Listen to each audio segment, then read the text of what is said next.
Bonjour à tous, bienvenue sur Voir Autrement NC, la chaîne qui donne la parole à l'handicap. Ben voilà une nouvelle vidéo. Aujourd'hui c'est une émission radio, la première de l'année de 2023, en partenariat avec la radio de Jido, Handispic et l'association Les Robinsons. Nous avons l'honneur aujourd'hui de recevoir Rebecca qui va nous parler de son projet, l'insertion professionnelle. Donc elle nous en dira un petit peu plus tout à l'heure. Donc là, nous avons l'équipe qui est revenue, monsieur Alexandre Courteau. Bonjour Alexandre. Et puis bien sûr notre animateur, monsieur Jean-Michel Goetz. Donc voilà, c'est parti pour une heure d'émission. Donc si ce n'est pas encore fait, abonnez-vous, c'est gratuit. Cliquez sur la petite cloche pour recevoir une notification. Et à tout de suite pour la suite de la vidéo.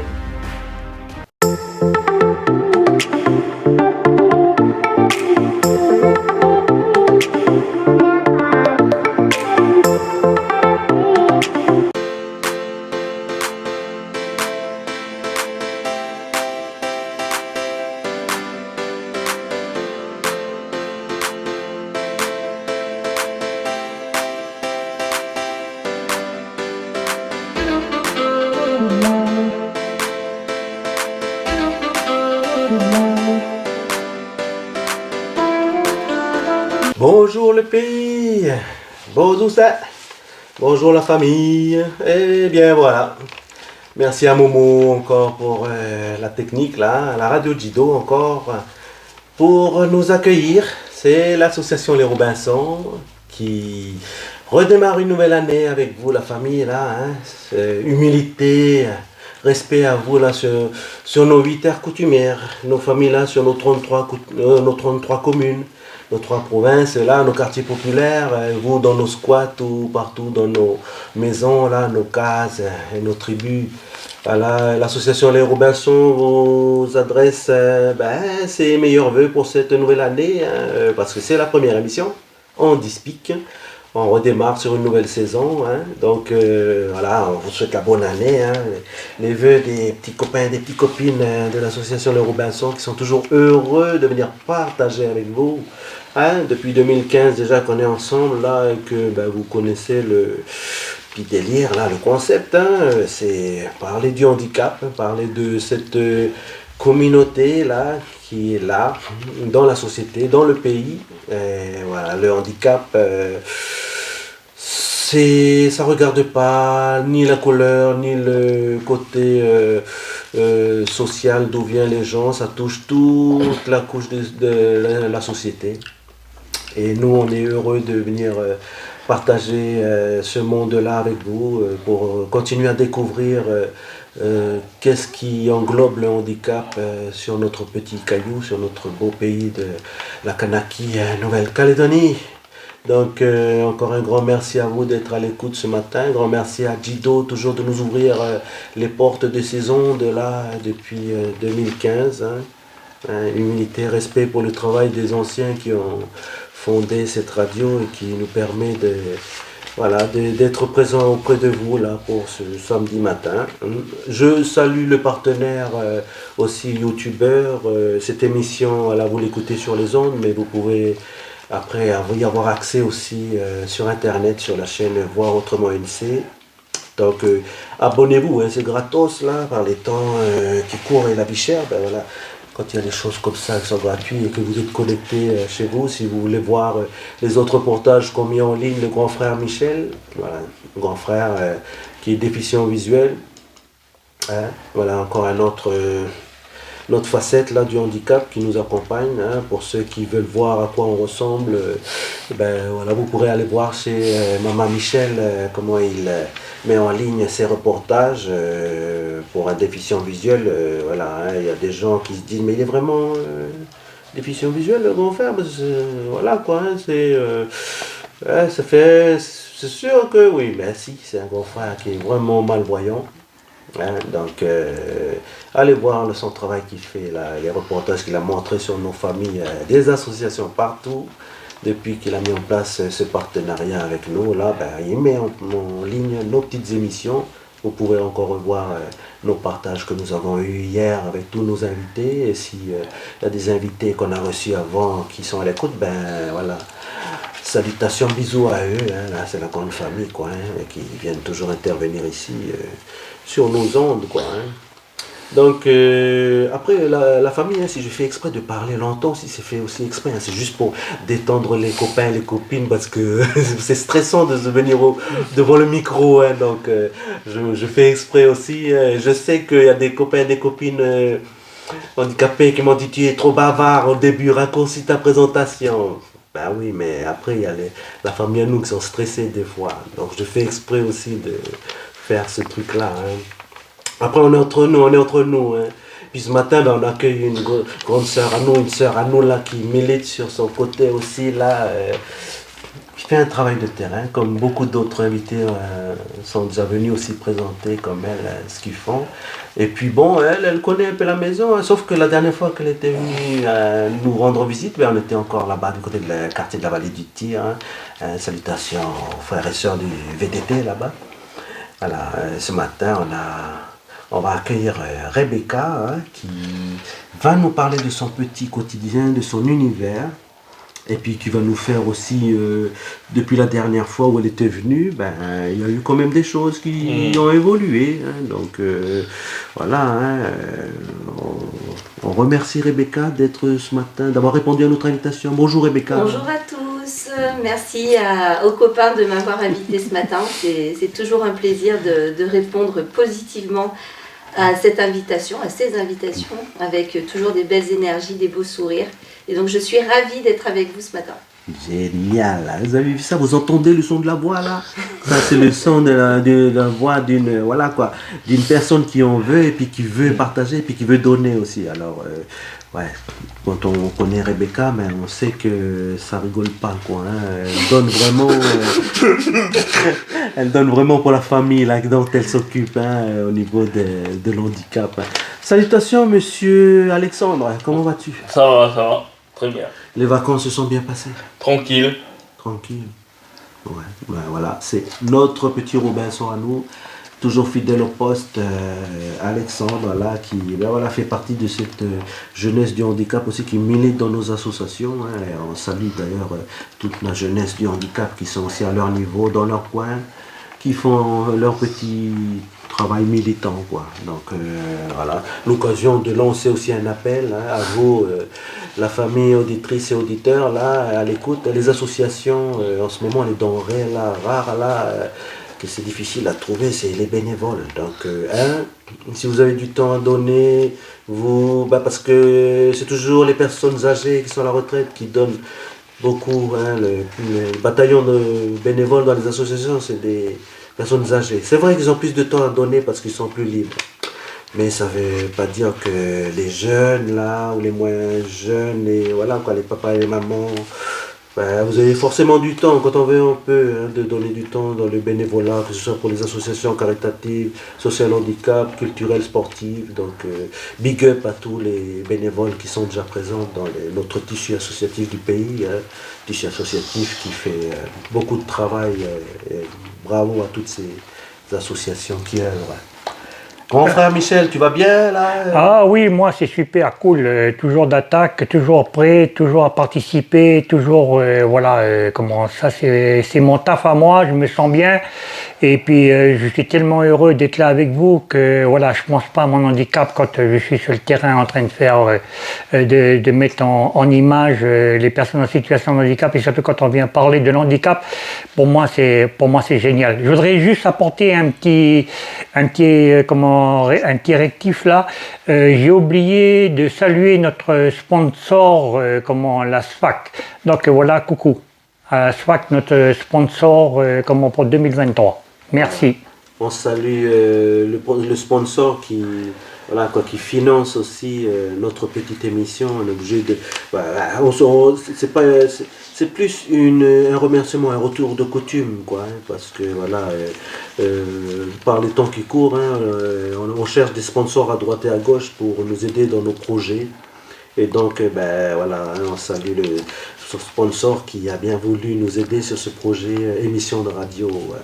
Donc, Grand merci aux sponsors qui œuvrent dans le tissu associatif. Rebecca. Oui, Jean-Michel. Ah ouh. Mais comment vas-tu?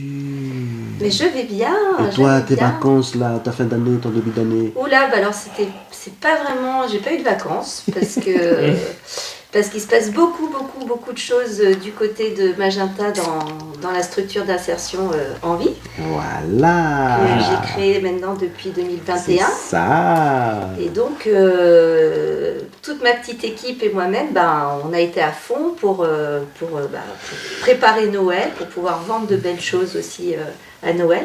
Mais je vais vous expliquer tout ça. En tout cas, bonne année à tout le monde, à tous les auditeurs et auditrices.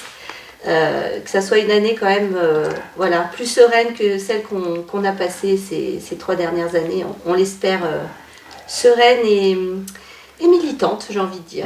Allez. Oui, parce Allez. que non mais c'est ça, parce que tu vois, par rapport à ton projet là, c'est un projet militant qui te tient à cœur, hein, vu que Oui. tu es dans l'insertion professionnelle. Oui, Et tu as abouti à ce projet là, qui est C'est ça. debout maintenant. C'est ça. C'est plus un projet en fait. Voilà, c'est ça. Ça y est. Ouais, parce que la dernière fois, C'était encore un projet. c'était encore C'était un à projet. l'état de projet, il me semble. Tout Et à là, fait, c'est tout à fait. concrétisé. Vous suivez bien les étapes, les gars, tout à fait. Justement, les étapes, C'est- ça t'a pris combien de temps là Ouh là là. Bon, on va dire, donc Envie, ça y est une structure d'insertion par le travail qui a été agréée par le gouvernement en décembre 2021. Et en fait, ce projet, je le monte, on va dire, depuis 2019-2018, puisque ça fait 21 ans que je suis conseillère en insertion et formatrice, et puis j'accompagne des publics en situation de handicap depuis longtemps. Alex, on se connaît bien, c'est Il a c'est le bénéficié petit de- frère que j'ai Ouais. suivi aussi pendant un paquet de temps, et puis d'autres. Depuis 21 ans, je ne sais plus combien de personnes j'ai accompagnées, mais beaucoup. Et puis c'est vrai qu'on avait des vrais manques, et on en a toujours. C'est pas ma petite structure qui va révolutionner les choses. Mais c'est déjà une Mais pierre à l'édifice. Oui. Voilà, en fait, ce qu'il faut, je pense, tous se dire, c'est qu'on a tous à faire notre part de travail. Et c'est comme ça qu'on va y arriver, en fait. Il ne faut pas avoir des projets monumentaux avec des milliards.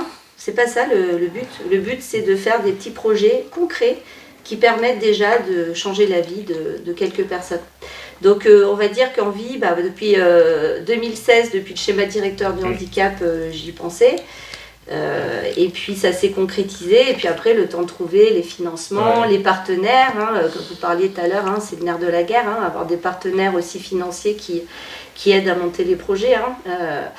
Et puis ça a mis quand même beaucoup de temps, mais là ça y est, on a une vraie équipe, on a des travailleurs en situation de handicap qui travaillent et qui s'épanouissent dans la structure. Et je vais vous raconter comment ça s'est fait, et comment ça se passe, et qu'est-ce qu'on fait aussi, parce qu'on fait plein de choses à Envie. Ça donne envie ou pas? C'est clair. Par rapport à quand tu dis la petite équipe, c'est-à-dire que tu es pas toute seule. Alors Non. vous êtes combien là, au niveau de Heureusement que votre je effectif? ne suis pas toute seule. Oui. De toute façon, pareil. Je veux dire, toi tu es conseillère en insertion, mais alors à côté de ça, tu as d'autres spécialistes qui t'accompagnent. Tout à fait. Alors pour en fait, encadrer les Envie, gens. je l'ai montée seule, mais j'ai Voilà. très rapidement trouvé et rencontré, parce que ça a été une vraie rencontre, donc je lui fais un bisou parce que peut-être qu'elle nous écoute. Elle est à la boutique d'Envie justement ce matin, Yes. Laure, notre chef d'atelier, Salut Laure. qui est éco-designeuse, qui a bien voulu rentrer dans cette folle aventure, parce qu'elle a quitté un autre emploi pour me rejoindre. Donc il fallait C'est avoir aussi, courageux. c'est Oui, courageux. oui. Je pense pour elle, ça a été un virage aussi dans sa vie professionnelle, mais elle a senti le potentiel, et puis je crois l'envie que je transmettais, la motivation, et il y avait tout à faire. Donc c'est toujours très excitant quand on a tout à faire dans un projet. Oui, voilà. Et donc en fait, Envie, c'est surtout, on est une surcyclerie. Alors je sais pas si ça vous parle. Surcyclerie. Upcyclerie. On fait du surcyclage. En fait, on crée du design d'objets, surtout, avec que de la récupération, que ce soit des matières oubliées, des déchets.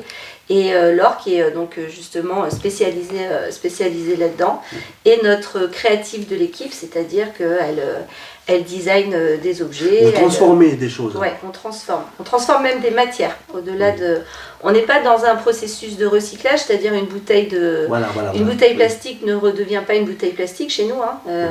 Mais on va dire que, alors quel exemple je peux vous donner, on a fait un immense sapin de Noël avec 400 bouteilles de Perrier en 2021. Puis il a été exposé au Medipôle là, pour Noël dernier.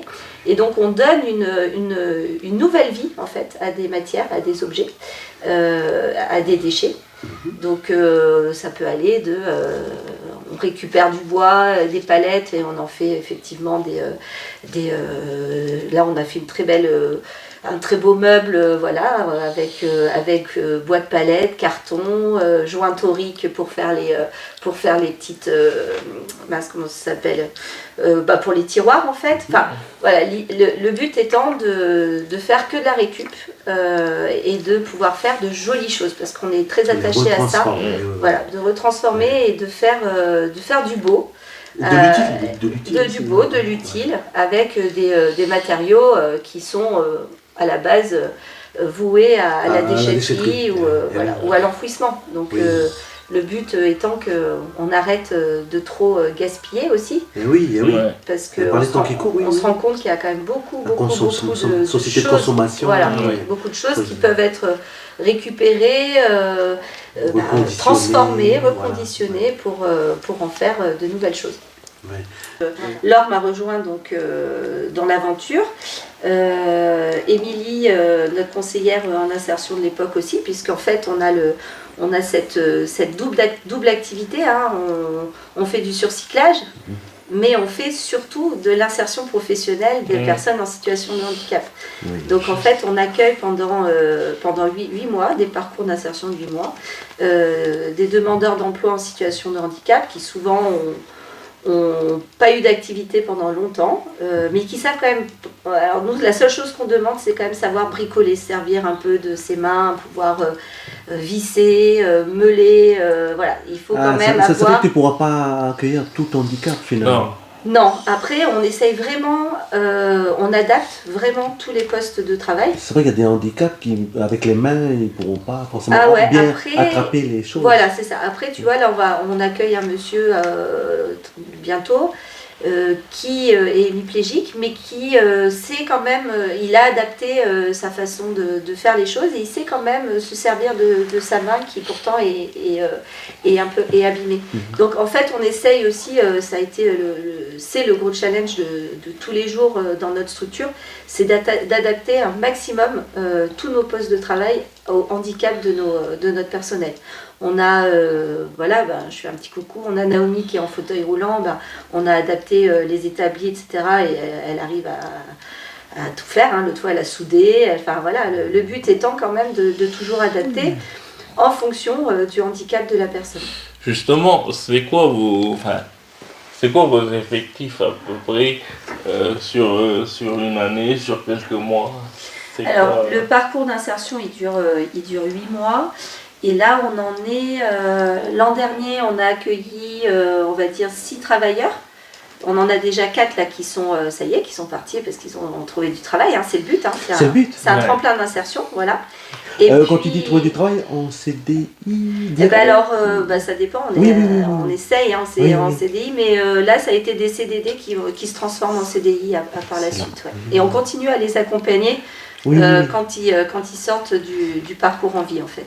Il y a un suivi après. Il y a un suivi après dans l'entreprise avec les responsables d'entreprise et puis aussi eux pour voir s'ils se sentent bien, s'ils ont besoin d'adaptation de poste après dans l'entreprise, etc. Donc nous, notre équipe, elle est mobilisée sur les 8 mois de parcours, mais après sur de l'accompagnement, on va dire, on est toujours là. En fait, on est une grande famille après. Tu vois, la notion de famille dont tu parlais, c'est vrai que nous, à Envie, on a créé quand même cette ambiance, cette ambiance qui fait qu'on est en confiance et que le but, on est là pour eux et ils le savent, quoi. Donc pourquoi 8 mois justement? Tu penses que 8 mois c'est suffisant justement pour pouvoir les lâcher après dans la nature pour qu'ils soient... Alors ils ne sont pas lâchés dans la nature, mais en fait 8 mois ça a été... quand tu deviens structure d'insertion par le travail, c'est géré par le Code du travail de la Nouvelle-Calédonie. Voilà. Hein, donc c'est réglementé par le Code du travail. Hein. Donc ils signent un contrat de travail, donc ils cotisent comme un CDD. Donc moi je paye leur charge sociale, la retraite, etc., la CAFAT. Donc ils sont couverts comme un travailleur en CDD de 8 mois. Ce qui change, c'est qu'il y a un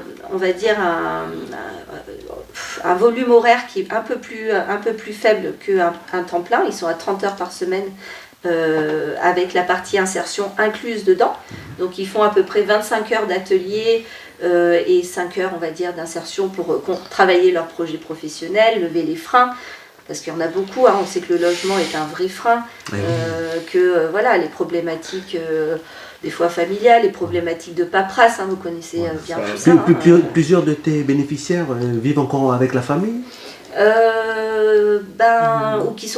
ou sont obligés de vivre avec la famille parce qu'ils n'ont pas ils n'ont pas un emploi suffisamment pérenne pour payer un loyer. Voilà. Donc ça aussi, hein, subir le fait d'être encore en famille quand tu n'as plus envie, c'est un autre sujet, mais le sujet du logement pour les personnes en situation de handicap est un vrai sujet pour moi, qui va avec l'insertion professionnelle. Oui, c'est lié. Je ne sais pas ce que tu en penses, Alex. Ouais. Mais ça m'a fait doucement. Après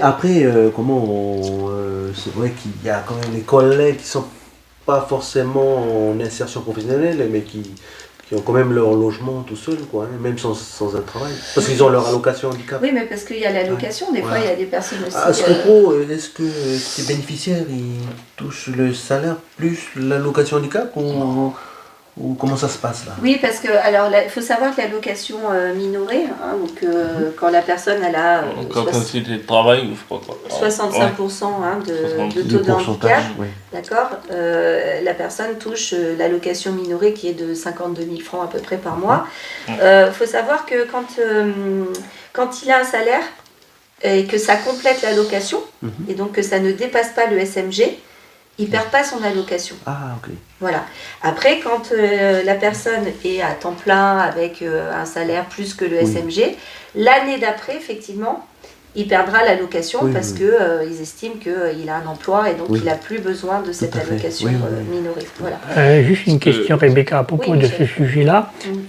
C'est pas la loi n'est pas la même qu'en France. Parce qu'en France, malgré qu'ils trouvent un emploi, les personnes en situation de handicap, ils gardent leur allocation. C'est bien ça, hein? Tout à fait.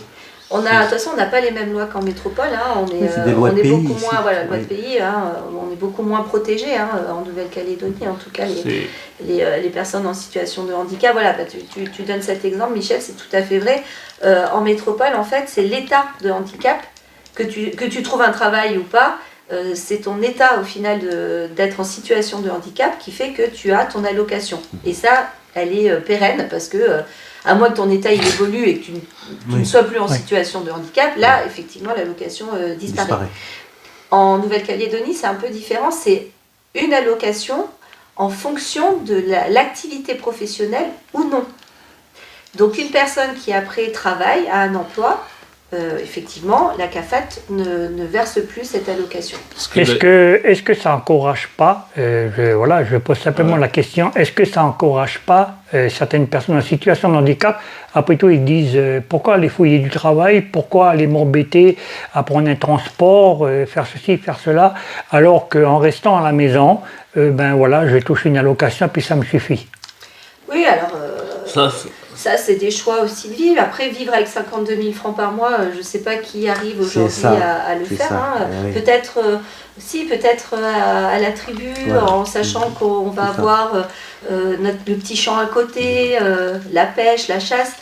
Mais aujourd'hui, c'est vrai que pour des personnes qui vivent quand même, on va dire, dans les villes, tout coûte cher, quoi. Tout coûte cher. Donc 52 000, c'est quand même pas beaucoup. Hein. Exact. Moi, j'avoue que le discours, parce que je trouve que c'est quelque part dire, oui, mais ceux qui ont l'allocation, ils s'en contentent, etc.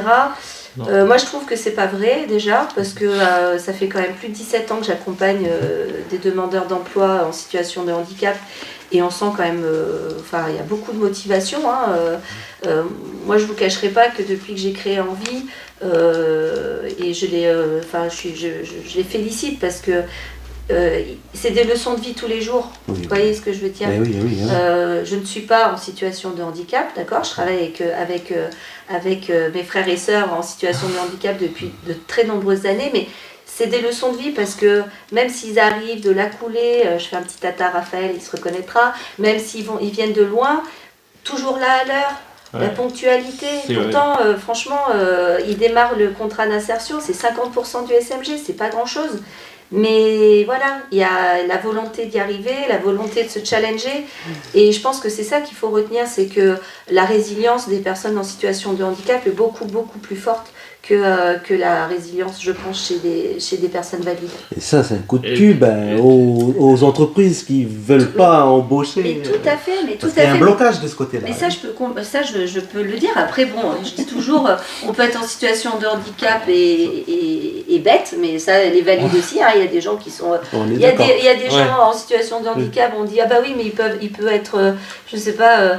il n'a pas envie de travailler, mais comme des personnes valides n'ont pas envie de travailler, c'est pas ça. Mais c'est vrai que on le voit, et en tout cas, moi, je peux l'assurer, puisque je suis chef d'entreprise. J'embauche aujourd'hui, il y a 5 personnes dans mon atelier en situation de handicap. Je n'ai vraiment rien à redire sur l'assiduité et la ponctualité. Après, il y a d'autres problématiques, d'accord ? Oui. Mais sur, on va dire, ces deux fondamentaux quand même de l'employabilité. L'employabilité, c'est être, on va dire, OK sur j'arrive à l'heure, je suis motivée, etc. Moi, j'ai quand même que des personnes qui montrent leur motivation et qui sont là et malgré des situations difficiles, des fois avec des problématiques de logement, avec des problématiques familiales, de transport, etc., ils sont là. Je peux confirmer, puisque ayant fait partie des ateliers emploi, moi j'ai des amis qui viennent de Koné, ou d'ailleurs, et du coup, toujours à l'heure, toujours là pour assurer l'atelier emploi, quoi. Moi je sais que j'ai des personnes là que je connais qui sont toujours motivées, toujours là. Et voilà, c'est un gros travail qu'ils font sur le transport, sur l'assiduité, même sur l'acceptation du handicap, j'irai plus loin. C'est un sacré boulot. Ouais, aujourd'hui, ce qu'il faut aussi se dire, c'est que alors bien sûr, adapter les postes, c'est très important parce que dans une entreprise, si le poste n'est pas adapté, bien sûr, la personne, elle va peut-être pas pouvoir faire son travail convenablement. Et ça, c'est une vraie... Ton entreprise à toi, de toute façon, c'est une entreprise adaptée, quoi. C'est tout le matériel que tu mets en place, là, que tu as appris. Ou alors, on fabrique pour... Voilà. En fait, on adapte en fonction de... Ça veut dire que tu inventes du matos. Oui. On est très créatifs. En plus, là, on a donc Laure, la chef d'atelier, puis on a Riwan, notre encadrant technique qui vient de démarrer, qui lui aussi a plein d'idées. Donc, on est une petite équipe, mais on est très polyvalent, parce qu'il y a aussi ça, c'est qu'on est... Vous consultez les personnes en situation de handicap aussi, par rapport à ce que vous créez comme matériel adapté pour eux dans l'entreprise? En fait, c'est avec eux, puisque c'est vrai que c'est eux qui vont utiliser, c'est eux qui nous disent, en fait. C'est eux qui vont nous dire, voilà... En fonction de leur capacité physique. En fonction de leur capacité physique, et puis aussi, adapter, c'est pas forcément du matériel, c'est aussi des postures. Je pense à Kevin, qui devait, il pouvait pas être en station debout tout le temps. Il avait son tabouret à côté, il gérait ses... Il y a que la personne qui sait en fait à quel moment il doit s'asseoir parce que au niveau de son handicap ça le fait pas. Donc c'est vrai que nous on a cette flexibilité aussi dans l'atelier de dire, voilà, là tu t'es fatigué ou t'as mal, enfin tu vas même pas jusqu'à avoir mal. C'est ok, en fait ils se gèrent très bien, ils dosent très bien ils se connaissent. Vous êtes les De toute façon, premiers. toi, Je suis la seule. tu leur parles, hein, tu leur Bien dis, sûr, bien sûr, voilà, bien sûr. et vous devez vous gérer aussi. Nous, on n'est pas dans votre tête. Tout à fait, Voilà. tout à fait. En fait, Quand vous- c'est souvent au début du parcours, les premiers mois. Donc les premiers mois, c'est ce qu'on appelle la phase d'adaptation. Donc il y a 4 mois de phase d'adaptation dans le parcours en vie. Et sur cette phase-là, effectivement, on va surtout vérifier avec eux, bien sûr, qu'ils sont bien, que ce qu'ils arrivent à faire, c'est adapté.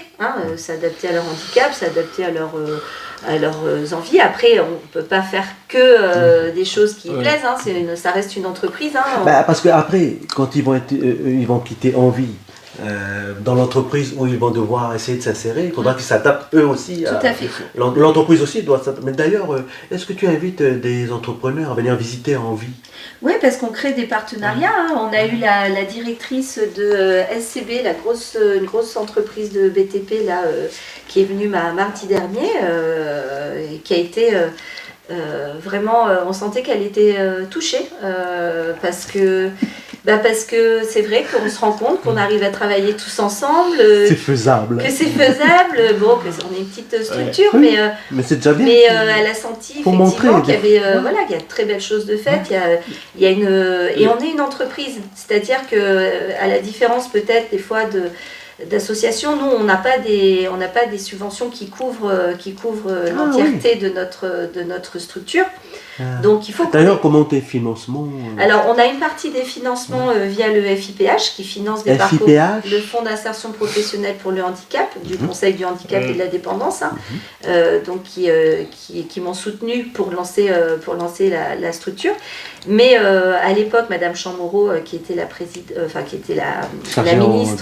ministre du handicap, quand j'ai soumis mon dossier, m'a dit ok, mais il faut trouver des partenaires plutôt privés, pas que institutionnels. Oui. Et vous voyez, en ce moment, c'est bien ça. On ne peut plus dépendre que des institutions.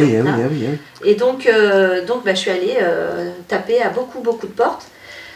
J'ai pris mon bâton de pèlerin, ça va faire rire Laure aussi, parce que quand je raconte l'histoire, on m'imagine un peu dans le désert avec un bâton à la main, mais c'est un peu ça, parce que tu as des portes qui se ferment, on dit oui, on vous rappellera, puis personne ne te rappelle, donc il faut avoir une motivation et une volonté, il ne faut surtout pas baisser les bras, parce que c'est vrai que le concept d'envie, en fait, il est novateur en Calédonie, c'est-à-dire qu'on est une entreprise, en même temps on fait de l'insertion et en même temps on insère des personnes en situation de handicap.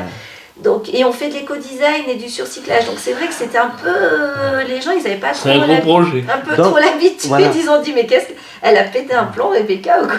Mais en fait, vous êtes quand même productif. Ah oui. Tout à l'heure, tu parlais d'un sapin là, que vous avez exposé dans Métropole. Mais je veux dire, ils l'ont payé quand même. Oui, ils payent une location. En fait, nous, on a un chiffre d'affaires à atteindre tous les mois. Voilà. Parce qu'on a des charges salariales, on a des charges, on a un loyer, on a du matériel, en fait on a des aides sur la partie handicap, mais pour équilibrer, si on ne produit pas, Envie ferme. Oui. Voilà. C'est une entreprise. Voilà. Donc c'est vrai que nos travailleurs, quand ils sont en parcours d'insertion, on les met aussi dans cette dynamique de comprendre. C'est de les responsabiliser. De comprendre ce qu'est une entreprise, en fait. Oui, voilà. Là, on n'est pas. C'est pas je viens pas. Non, en fait.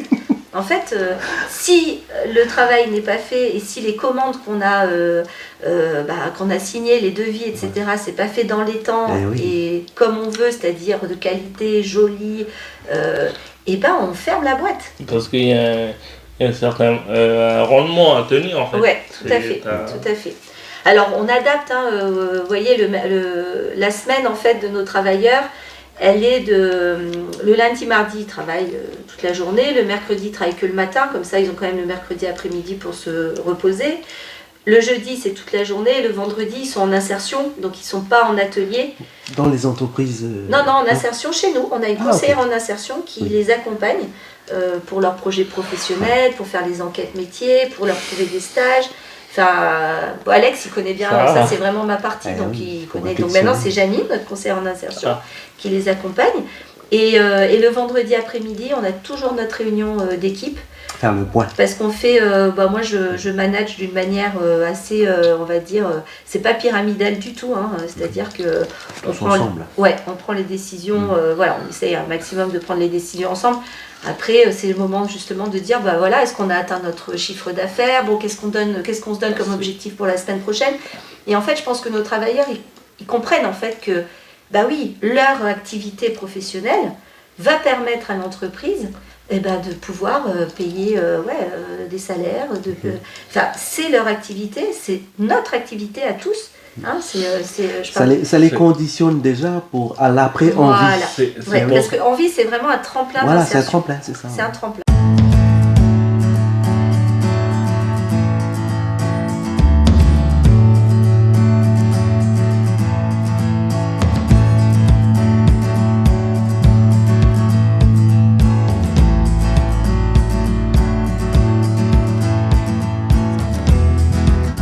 Vous avez une psychologue dans votre équipe? Non, on a une conseillère en insertion professionnelle. Après, quand il y a vraiment des freins, on a des partenaires. Hein. Parce que le handicap, c'est aussi une question d'estime de soi. Hein. Tout à fait. Mais ça, on travaille beaucoup. Beaucoup. C'est vrai que ça soit en atelier ou en insertion. Déjà, quand la personne elle se rend compte que, devant elle, avec le reste de l'équipe, ils ont eu, ils peuvent faire visiter le doc. L'atelier et dire ça c'est nous qui avons fait, ça c'est nous qui avons fait. Vous voyez, c'est une fierté. C'est une sacrée fierté quoi. Parce qu'on a des personnes qui arrivent, qui à la base disaient oui, je bricole un peu chez moi. Et là, ils sortent des meubles. Ils sortent des trucs de ouf quand même. Hein. Faut aller voir notre page Facebook. Ce qui est créé avec que de la récup, c'est un vrai challenge, mais je crois qu'ils sont très, ils sont très fiers quand même.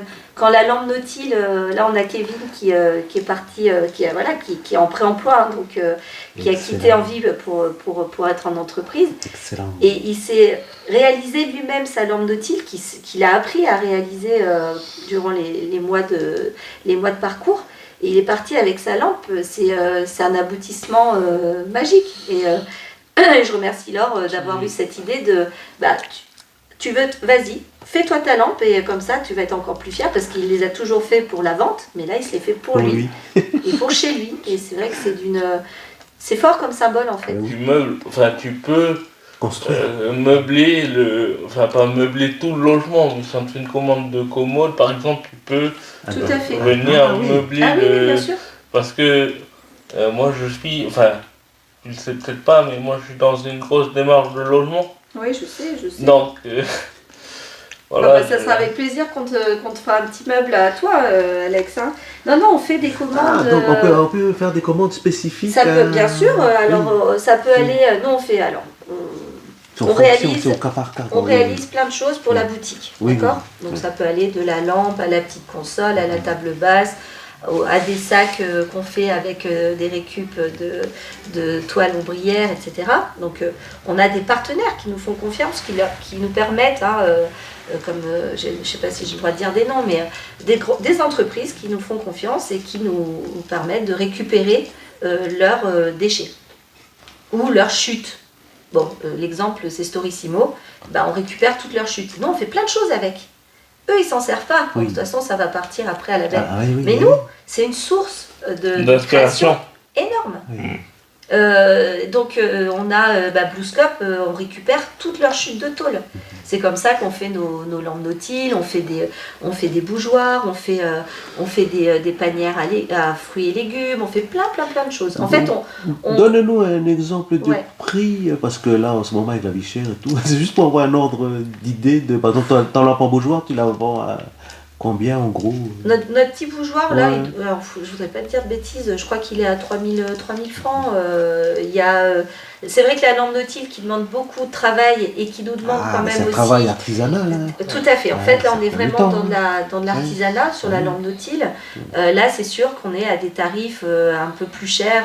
On est à 20 000 francs la lampe parce En que. plus, c'est des personnes en situation de handicap qui prennent le temps. C'est ça. de le Après, faire. c'est ça, et puis c'est surtout une vraie technicité, donc il faut apprendre à faire, tu peux Voilà. pas le faire du jour au lendemain, oui. donc ça demande un vrai temps d'apprentissage, hein. Donc c'est Laure qui l'a designé, qui a transmis son savoir-faire à Raphaël, puisque ça a été notre premier à réaliser les lampes Nautil, qui Raphaël a transmis après à Kevin, donc tu vois, il y a aussi cette transmission de savoir-faire entre pairs, c'est-à-dire entre eux travailleurs, déjà, oui. voilà. Et ça, et là, Kevin a transmis à Alain. En fait, c'est des transmissions aussi, un peu comme dans le compagnonnage. Eh oui. On peut retrouver ça. C'est ça, c'est la. Et c'est vrai que philosophie. là, la lampe, la seule chose qu'on est obligé d'acheter neuf, c'est tout le système électrique. Hein. Voilà, oui. Parce oui, que on va pas mettre un système électrique de récup parce que c'est trop dangereux. Oui. Donc on est obligé quand même La sécurité, quand même. d'acheter du neuf. Voilà. Ouais. Il y a quelques petites choses comme ça où on achète neuf, mais on va dire 90% de nos créations, on les réalise qu'avec de la récup. Après, visserie, voilà, système électrique, là on achète du neuf pour quand même que ça puisse durer dans le temps. Eh oui, oui, Parce que le but aussi du Ils ont surcyclage, c'est vendre que de la qualité aussi. voilà, Ouais. on surcycle, mais Voilà. on surcycle bien pour que ça tienne dans le temps, pour que la personne, quand elle achète, elle fait un achat engagé, hein, parce qu'elle achète à une structure d'insertion. Donc ça veut dire qu'elle privilégie, au lieu d'acheter du chinois, pardon de dire ça, mais qui va pas durer, et puis qui vient par avion, et ben elle achète quand même quelque chose réalisé sur notre caillou, réalisé par des travailleurs en situation de handicap, réalisé avec nos propres déchets. Excellent. Donc on est dans un système circulaire qui nous permet d'arrêter la surconsommation et d'arrêter d'acheter des choses qui vont venir pas souvent de bonne qualité d'ailleurs. Alors c'est sûr que on ne peut pas être compétitif avec des tarifs chinois. Oui. Tu vois, des fois les gens comparent. Ah oui, mais j'ai vu ça à la foire fouille. Bah oui, mais c'est fait par des petits chinois. Tu peux pas comparer avec nous notre création qui est artisanale et fait en structure d'insertion par des personnes qui à la base n'ont pas de compétences. Tu vois ce que je veux dire? Donc le prix des fois effectivement il est plus cher que d'aller à la foire fouille. Mais bon, tu fais pas le même. Pour moi, ça fait. Alors que c'est vrai que dans la réserve d'envie, ce qu'on va développer aussi, ça va être du stockage, de la logistique, de l'étiquetage, peser, reconditionner, faire propre. Et ça, on peut le proposer à des personnes peut-être qui auront moins de compétences en atelier, mais qui pourront le faire. Je souris un petit peu parce que c'est justement ce que je te demandais en aparté, c'est si tu faisais autre chose que. Enfin, si tu avais d'autres domaines de compétences. Tout à fait, ouais. C'est pour ça que ça me fait un petit peu rire. Bah, c'est vrai c'est tout nouveau, hein. On va le lancer, je pense, en avril-mai, cette réserve d'envie là, et où on va pouvoir accueillir effectivement des personnes qui n'auront pas forcément les compétences qu'on demande en atelier. Donc on ouvre aussi la possibilité à d'autres types de handicap. Enfin, je dis pas de type de handicap parce qu'on accepte tout type de handicap Oui, en fait, mais qui n'ont pas forcément la capacité de faire du bricolage. Hein. On n'est pas tous bricoleurs. Voilà. Donc la réserve d'envie va permettre ça quand même. Elle va permettre d'ouvrir et puis de continuer, puisque nous c'est aussi, on est militants aussi par rapport à ça, d'arrêter de jeter. Et là on va reconditionner des choses et je suis sûre que des personnes vont trouver leur bonheur. Ah tiens, des planches de cohue, ah bah tiens j'avais un truc à faire à moitié moins cher que dans les grandes surfaces, on ne les nommera pas, qui font des très grosses marges et parce qu'il y a aussi beaucoup de choses, hein. Il y a l'avion, nous on récupère des déchets, donc c'est vrai qu'on peut vraiment. Après c'est du boulot, hein. Ça veut dire aller sur les chantiers, récupérer, reconditionner, nettoyer. Donc il faut quand même qu'on se fasse payer pour toutes ces tâches-là. Mais on les fera payer vraiment à bas prix, quoi. Après, c'est suivant le nombre de contrats que vous avez que vous pouvez estimer, on va dire, c'est quoi votre... je vais parler un peu commercial, c'est quoi votre marge, enfin pas la marge, mais le, le rendement que vous avez. En fonction de ce que vous avez comme prix, vous pouvez estimer ce que vous avez comme rendement, quoi. Bah, c'est en fonction aussi de toutes les matières qu'on va récupérer. Nous, on va effectivement se dire, bah voilà, par rapport au poids, ça sera 2 fois moins cher. Le but étant quand même que toutes les matières qu'on récupère, on ne les paye pas. Ouais. Hein, c'est pour ça qu'on crée des partenariats, des conventions, parce que les entreprises, elles estiment que au lieu que ça soit jeté, autant que ça soit, ça donne du travail des personnes en situation de handicap et ça soit valorisé. On est vraiment dans ce qu'on appelle l'économie sociale et solidaire, qui aujourd'hui n'a pas de statut en Nouvelle-Calédonie. C'est bien dommage. C'est bien dommage. Mais c'est bien parce que tu es là justement pour... moi j'essuie les plâtres. L'entreprise, Envie essuie les plâtres, parce que comme on n'est pas une association, il y a plein de choses dont on ne peut pas bénéficier. Mais on est une entreprise d'économie sociale et solidaire. On ne fait pas de bénéfices. Enfin, vous imaginez bien que on n'est pas là. C'est pas ça le but. C'est pas ça le but du tout de l'activité. Le but, c'est au moins qu'on rentre en équilibre pour que la boîte ne ferme pas. C'est ça. Et que tout le monde puisse avoir son salaire à la fin du mois. Ça, c'est normal. Hein. Mais en métropole, il y a effectivement la loi Hamon qui encadre l'économie sociale et solidaire depuis 2014. Et puis, en Calédonie, il n'y a toujours pas. On espère, parce que c'est vrai que... Justement, on profite justement d'expliquer ça, ce qui pourrait être mis en place pour... le but d'avoir... si on doit créer une loi de pays... Voilà, le but d'une loi de pays, ça serait quand même d'identifier déjà, parce qu'il y a des entreprises qui le font, qui font de l'économie sociale et solidaire. L'économie sociale et solidaire, elle concerne, comme le dit, sociale, solidaire, mais aussi environnement. Donc toutes les entreprises qui œuvrent pour l'environnement peuvent rentrer aussi dans cette grande famille de l'économie sociale et solidaire. Le but étant, alors c'est très normé quand même, en tout cas en métropole c'est très normé, c'est que l'entreprise, effectivement, si elle fait des bénéfices, c'est très contrôlé, doit avoir à peu près, je crois que c'est 50% des bénéfices qui doivent repartir dans l'entreprise pour investir dans des nouvelles machines, en tout cas des nouveaux moyens qui permettent de faciliter la vie, de permettre aussi d'embaucher de nouvelles personnes si ça fonctionne, etc. C'est très contrôlé. Ça veut dire aussi un management participatif, c'est-à-dire qu'il n'y a pas un grand patron qui décide pour tout le monde. D'accord. On est vraiment sur du management quand même collaboratif, on va dire. Voilà, les salariés ont leur mot à dire sur des décisions. Donc ça permet quand même aussi d'être vraiment sur du social et solidaire, c'est-à-dire on s'écoute, on se comprend. Les salariés comprennent aussi les besoins et les difficultés de l'entreprise, c'est normal, mais l'entreprise comprend aussi les besoins des salariés. Ouais, puis de faire en fonction des besoins, ce que tu dis, c'est de faire en fonction des besoins. C'est ça. On peut pas dire des envies, mais des volontés, on va dire. Voilà, tout à fait. Après, moi souvent ce que je dis, c'est que des fois on aimerait plus tout le temps, mais on fait comme on peut. Voilà. On fait comme on peut, parce qu'il ne faut pas non plus se brûler les ailes, en fait, quand on est dans des petites structures comme ça peut aller très vite. Bien sûr, on a toujours besoin effectivement de sponsors, que ça soit de matière, que ça soit aussi de financier. La difficulté, c'est comme on n'a pas de statut ESS ici, ESS, économie sociale et solidaire, je suis considérée comme une entreprise commerciale. Et donc, si des entreprises m'aident, ils ne peuvent pas bénéficier du mécénat, comme pour les associations. Oui, tu n'as pas le statut de reconnaissance d'utilité publique. Non. Et pourtant, tu travailles sur un public. C'est ça. C'est parce qu'il nous manque cette loi, en fait, pays, qui nous permettrait de pouvoir bénéficier au moins du mécénat. Au moins aussi peut-être de certaines réductions fiscales, tu vois.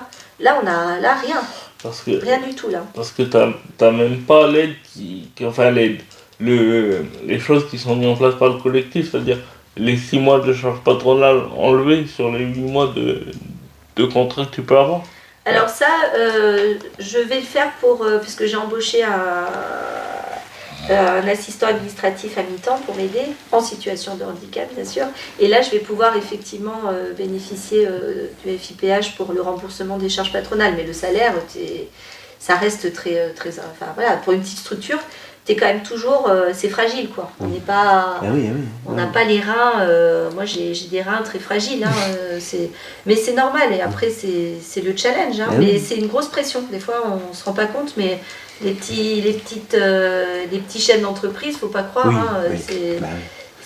Surtout par les temps qui courent et les discours ambiants, c'est pas fait pour rassurer. J'ai envie de dire que par rapport à ce qui s'est passé par rapport au RUAB, etc., c'est un autre débat, mais ça fait peur parce que c'est vrai qu'on est fragile, quoi.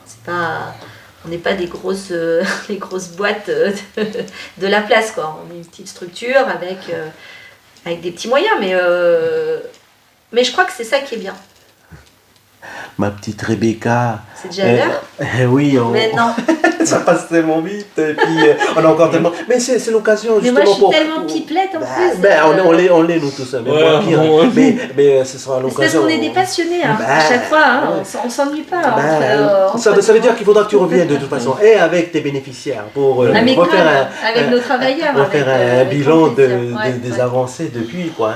Mais par contre, comme on est sur la conclusion, il faudra quand même que tu dises, parce qu'on dit envie depuis tout à l'heure, mais les gens ils pensent tout de suite à E-N-V-I-E. Ah non. Vas-y, comment on écrit ça? Alors envie, ça s'écrit H-A-N-V-I-E, puisqu'il y a le H-A-N de handicap. Ah oui. Et il y a vie de seconde vie. Voilà. Et en fait, j'ai trouvé ce nom parce que ça fait sens. Envie, on motive des personnes, ça leur redonne envie. L'envie d'avoir envie. Hein. On peut faire plein de jeux de mots. À l'atelier, dans la structure, on s'est fait un mur avec tous les jeux de mots qu'on peut faire avec envie. Il vaut mieux faire envie que pitié aussi. Voilà, oui, ça de toute façon, c'est fini ça. Et donc envie, c'est HANVIE. On a une page Facebook, vous pouvez trouver toutes les infos. Et puis l'adresse de ton atelier. On est à Magenta dans la rue Félix Broche qui est à côté en face de MLS. Accessible, je pense, du coup. Accessible, bien sûr. Et aurait-il un numéro de téléphone, s'il te plaît? Mail. Alors, mail plutôt, direction @envie@hanvie.nc. Téléphone, c'est marqué sur le site. J'avoue que notre téléphone fixe, on s'appelle jamais, s'appelle jamais soi-même. Et après, il y a moi c'est le 76 96 60. Voilà. Et puis, comme vous l'avez entendu, la famille, c'est joignable sur Facebook. Si vous voulez plus d'infos, il y a les photos et tout. Ouais. Puis n'hésitez pas à venir visiter, à venir. On recrute en ce moment. Il y a un monsieur qui a vu notre petite annonce sur Facebook et il est venu déposer directement son CV. Donc on recrute en ce moment des travailleurs. On va recruter toute l'année. Donc il ne faut pas hésiter. Alors la seule chose, il faut être en capacité de travailler en milieu ordinaire. Hein, puisque comme c'est un tremplin d'insertion, le but étant qu'après la personne puisse trouver une place dans une entreprise et pas dans un CAT ou dans Donc c'est milieu ordinaire ou poste adapté, poste aménagé. Ça, pas de souci aussi. Ok. Voilà. Donc n'hésitez pas. On est là pour vous répondre. On est une petite équipe, mais toujours prêt quoi. Toujours prêt pour accueillir, pour échanger. Et puis pour faire avancer les choses, donc il faut en parler, si c'est mon petit mot de la fin, 2 secondes. Je pense qu'il faut rester militant. Ouais. Moi je suis une militante depuis que je suis ado. Ça fait rire Alex, je le suis plus trop, maintenant j'ai 45, mais je pense qu'il faut rester un peu en colère, il faut rester militant. Il faut s'engager en fait. Il faut arrêter de dire les autres vont faire. Non en fait, il faut y aller. Si vous avez des idées, il faut y aller. Et puis vous verrez que les choses, au départ on se dit on est tout seul. Et puis en fait il y a d'autres personnes qui vont dire je me retrouve dans ce que tu dis, dans ce que tu as envie de faire. Donc Donc voilà, je suis très heureuse d'être toujours avec vous pour ces moments d'échange. Merci les frérots, parce que que ça soit Michel, Jean-Mi, Alex, c'est une sacrée équipe. Et je suis toujours ravie d'être avec vous. Merci Radio Jido aussi de nous accueillir. Je dirais que peut-être que tu as l'instinct guerrière. Ouais, c'est Ah ça. bon? Oui. Pas du tout, je suis douceur. Ça serait juste mon petit mot de la fin, l'instinct guerrière. Oui, oui. J'aime pas trop me faire marcher sur les pieds.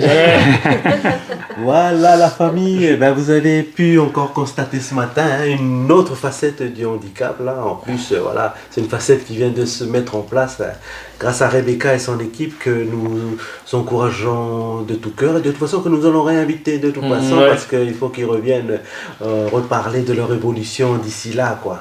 Donc ben voilà la famille, hein, il est temps de se quitter. Juste pour une petite information, association du côté des malvoyants, vendredi prochain, il faut un petit mini-marché tous les deuxièmes vendredis du mois. Quoi. Le 17 mars, il y a un petit concert piano, un pianiste qui vient de France, là, au conservatoire de Nouméa, pour un petit concert en faveur du handicap visuel, le vendredi 17 mars, du côté du conservatoire. Donc les billets sont achetable sur internet itiquet.nc, un truc comme ça, voilà. Juste un petit dernier mot. Moi aussi. Vas-y. Vas-y, Alex. Allez. Juste un grand remerciement à la SFAC pour le sponsor de l'année. Merci Et beaucoup. moi, un grand big up à toute mon équipe aussi, parce que voilà, s'ils sont pas là, je suis pas là.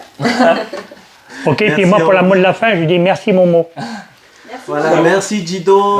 Merci. La famille et au mois prochain. Bon week-end à toutes et à tous. Attention sur la route.